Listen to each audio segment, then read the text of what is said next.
আজকে বানাবো বাঙালির জনপ্রিয় প্লাস্টিক চাটনি রেসিপি। যে কোনো অনুষ্ঠান বাড়ির খাবার শেষে কিন্তু এই সুস্বাদু রেসিপিটি কিন্তু পাতে থাকে।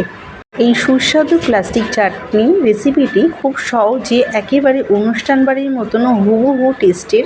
বানাতে চাইলে রেসিপিটি ফলো করুন স্টেপ বাই স্টেপ। বানানো যেমন সহজ, খেতেও কিন্তু অসাধারণ।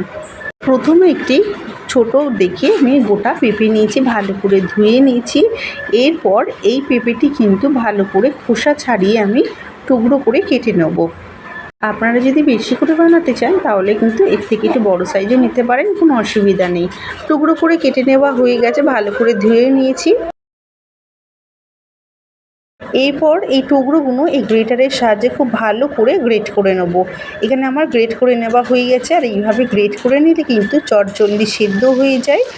আর এরপর রান্নার জন্য আমি সামান্য তেল দিয়ে খুব ভালো করে হালকা করে আমি ভেজে নিয়েছি।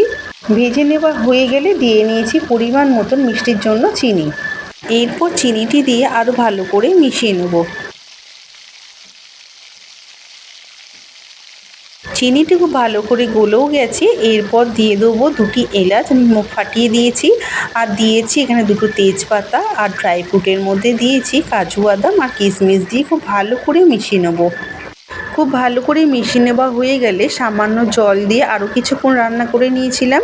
নামানোর আগে দিয়েছিলাম একটি গোটা লেবুর রস দিয়ে ভালো করে মিশিয়ে নিয়েছিলাম।